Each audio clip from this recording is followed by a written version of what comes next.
Dialysis से patient डरते क्यों हैं, इसको समझना भी ज़रूरी है। अगर डायलिसिस का प्रोसेस इतना खतरनाक है तो इसे कैसे रोका जा सकता है, कैसे कंट्रोल किया जा सकता है। आपने उस रीज़न को हटा दिया तो अब किडनी के अंदर जो डैमेज है, आप उसकी रिपेयर के बारे में हम बात करते हैं कि कैसे हम किडनी की फंक्शनिंग को बढ़ा सकते हैं। किडनी को सही माहौल नहीं मिल पाता तो वहाँ पर ग्रोथ नहीं हो पाती, वहाँ पर डेवलपमेंट नहीं हो पाती। अगर एक किडनी फेलियर का पेशेंट प्रोटीन का इंटेक ज़्यादा करेगा तो पेशेंट को पता होना चाहिए कि उसकी बॉडी में किडनी की प्रोडक्शन ज़्यादा होगी।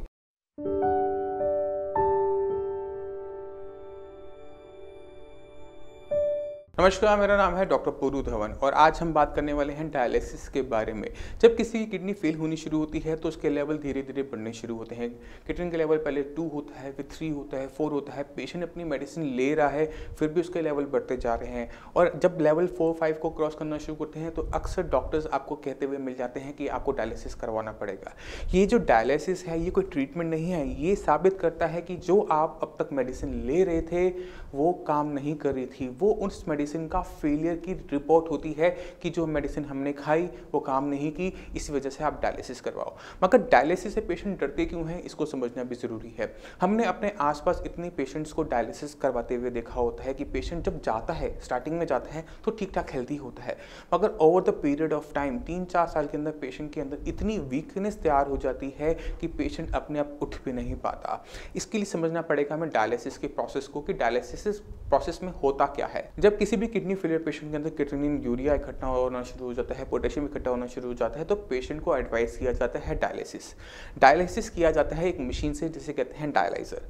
ये जो मशीन होती है ये किडनी की तरह इंटेलिजेंट नहीं होती, इतनी एक्सपर्ट नहीं होती, इतनी डेवलप नहीं है जितनी हमारी किडनी होती है। तो जब भी पेशेंट डायलिसिस करवा रहा है तो बॉडी में से क्रिएटिनिन जा रहा है, बिल्कुल सही, यूरिया जा रहा है, बिल्कुल सही, पोटेशियम जा रहा है, बिल्कुल सही, मगर इसके साथ साथ ऐसी चीज़ें भी जाती हैं जो पेशेंट की रिपोर्ट्स में विजिबल नहीं होती।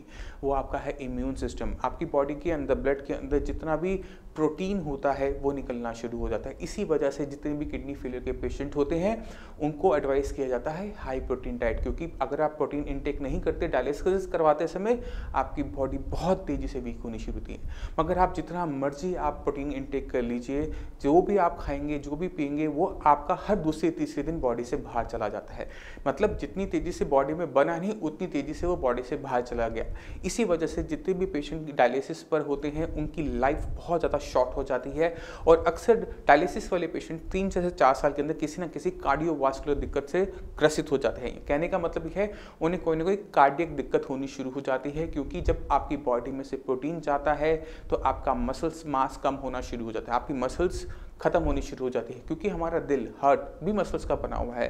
तो सबसे ज़्यादा नुकसान जो होता है वो हमारी मसल्स में, हार्ट की मसल्स को होना शुरू होता है और आपका हार्ट वीक होना शुरू हो जाता है।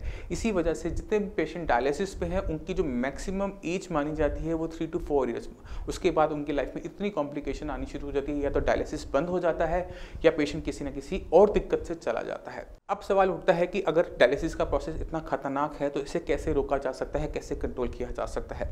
किडनी फेलियर के पेशेंट को, हर एक पेशेंट को थोड़ी सी जानने की ज़रूरत होती है, थोड़ी सी जानकारी की ज़रूरत होती है। अगर वो जानकारी एक किडनी फेलियर पेशेंट को मिल जाती है तो पेशेंट अपने आप को डायलिसिस से बचा सकता है, अपने किडनी लेवल को बढ़ने से रोक सकता है। उसके लिए ज़रूरी है हर चीज़ को डिटेल में समझना कि किडनी फेलियर में हो क्या रहा है और कैसे हो रहा है। किसी की भी किडनी फेलियर अपने आप नहीं हो जाती, रातों रात नहीं हो जाती। किडनी फेल जो होती है उसके पीछे कोई ना कोई कारण ज़रूर होता है और 80% केसेस के अंदर जो हमें सबसे बड़ा कारण मिलता है वो है आपका बढ़ा हुआ ब्लड प्रेशर या बढ़ी हुई शुगर।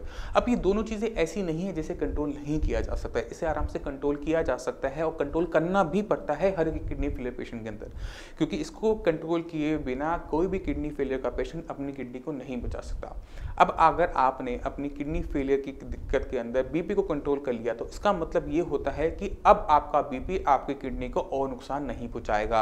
अब वो ठीक नॉर्मल वैल्यूज में है। अब किडनी के अंदर जो नुकसान हो रहा था, जो श्रिंकेज हो रही थी, जो सिकुड़न हो रही थी, वो बंद हो गई, जिसका असर क्या होता है कि किडनी लेवल आपका स्टेबल हो जाता है।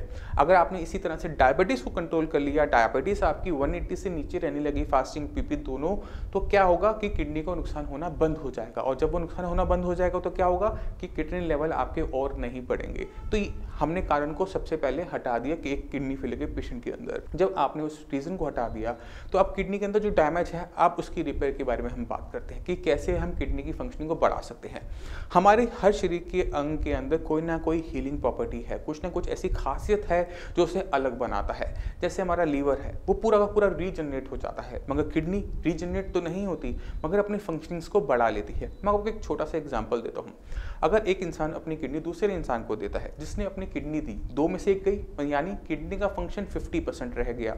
अब 50% फंक्शनिंग के साथ ना पेशेंट का क्रिएटिनिन बढ़ता है, ना यूरिया बढ़ता है, ना पोटेशियम बढ़ता है। अब अपने आप से खुद सवाल कर सकते हो कि ऐसा क्यों होता है।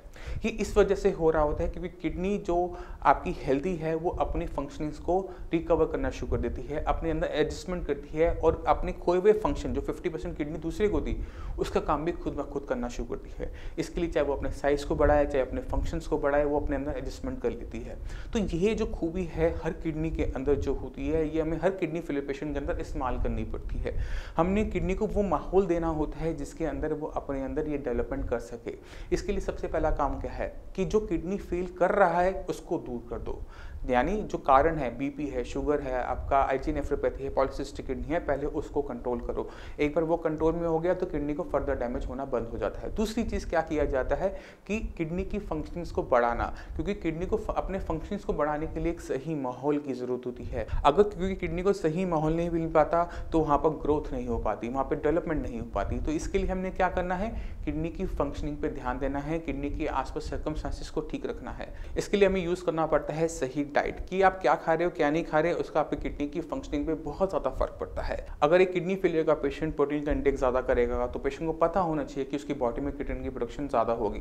अगर एक पेशेंट केला ज़्यादा खाएगा तो उसे पता होना चाहिए कि उसकी बॉडी के अंदर पोटेशियम की मात्रा बढ़ेगी। तो बहुत छोटी छोटी चीज़ें हैं जिसे हर किडनी फेलियर पेशेंट को पता होना चाहिए, जिससे वो अपनी बॉडी के अंदर के इन्वायरमेंट को ईजिली कंट्रोल कर सके। अब किडनी की फंक्शनिंग बढ़ने से सबसे बड़ा फायदा यही होता है कि बॉडी में से क्रिएटिनिन, यूरिया बॉडी से बाहर जाना शुरू कर देता है, लेवल आपके डाउन होने शुरू होते हैं। अब जो साइंस इंजीनियरिंग ट्रीटमेंट एडवाइस करता है किडनी फेलियर पेशेंट को, वो इतना सटीक हो चुका है, इतना सही प्रोटोकॉल्स बन चुके हैं कि कोई भी किडनी फेलियर का पेशेंट अपने 20 दिन के ट्रीटमेंट के अंदर अपनी रिपोर्ट्स के अंदर वो चीज़ देख सकता है जो उसको अब तक देखने को मिली।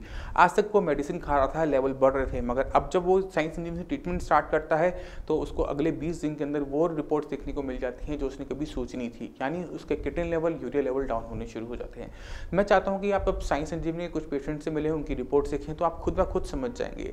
जो रिपोर्ट्स हम इस वीडियो में लगा रहे हैं वो सिर्फ 1 मंथ के ट्रीटमेंट के बाद की हैं, तो आपको बहुत क्लियर कट आइडिया मिल जाएगा कि साइंस संजीवनी के ट्रीटमेंट के बाद 1 महीने के बाद आपके साथ आपकी रिपोर्ट्स में क्या बदलाव देखने को मिल सकता है।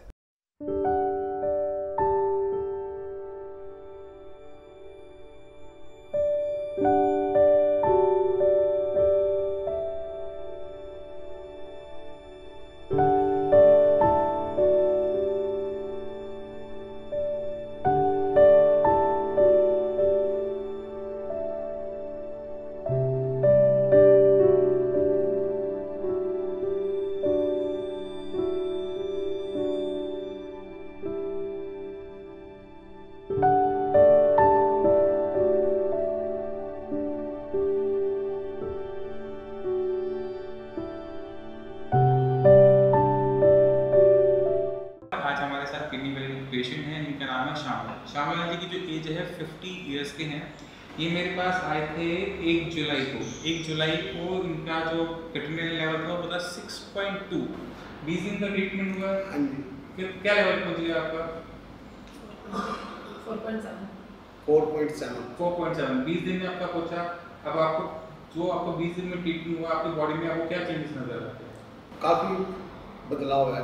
क्या बदलाव महसूस? एक तो गिरा पड़ा रहता था। अच्छा। अब मैं उठा हूँ, एनर्जी आ गई थोड़ी। ठीक है। और एकदम सारा सही नहीं हुआ, लेकिन भूख लगनी शुरू हो गई है। ठीक है। थोड़ी भागदौड़ शुरू हो गई है। तो 20 दिन की ट्रीटमेंट के अंदर ना सिर्फ क्रिएटिनिन डाउन हुआ, बॉडी में एनर्जी आई, यूरिया कम होने की वजह से भूख खुलनी शुरू हो गई। तो डॉक्टर ने आपको क्या बोला था हॉस्पिटल में? डायलिसिस। तब आपके लेवल क्या थे? तब 6-7 के आसपास थे। तो डॉक्टर क्या बोल रहे थे, किस वजह से किडनी खराब हुई? उन्होंने कुछ नहीं बताया आपको। आप ठीक लग रहा है आपको? हाँ जी। खुश हो रिजल्ट से? हाँ जी। अब तो टेंशन नहीं है ना किडनी खराब हो नहीं, जाएगी? नहीं। ठीक है, तो मैं उम्मीद करता हूँ आप काफ़ी कुछ समझ गए। जो आप डायलिसिस से डरते थे तो वो डर आपका कहीं ना कहीं सही है। डायलिसिस ताउम्र नहीं चल सकता क्योंकि वो आपको उम्र ही ख़त्म कर देता है। बिल्कुल सही सुना आपने, डायलिसिस आपको उम्र नहीं देता, आपकी उम्र को ही ख़त्म कर देता है। इसलिए हमें डायलिसिस से बचना है, अपनी किडनी की फंक्शनिंग को बढ़ाना है, किडनी और यूरिया लेवल को किडनी के थ्रू ही बाहर निकालना है। अगर एक किडनी फेलियर का पेशेंट इन बेसिक चीज़ों को समझ जाता है, अपने किडनी पे काम करता है, किडनी उसे रिस्पॉन्ड करती है, किडनी उसकी फंक्शंस को बढ़ा लेती है। मैं उम्मीद करता हूँ काफ़ी कुछ समझ गए। आपको अच्छा लगा हो तो वीडियो को लाइक ज़रूर कीजिएगा, शेयर ज़रूर कीजिएगा, और आपके माइंड में कोई भी डाउट हो, कुछ भी पूछना चाहते हो तो नीचे दिए नंबर पे कॉल करके साई संजीवनी डॉक्टर से आप फ्री ऑफ कॉस्ट कंसल्टेशन ले सकते हैं। आप अपॉइंटमेंट लेकर मुझसे भी आकर मिल सकते हैं। अब इसी के साथ आप सभी से चलने के आगे जाऊँगा। मिलते हैं अगली वीडियो में, तब तक के लिए धन्यवाद।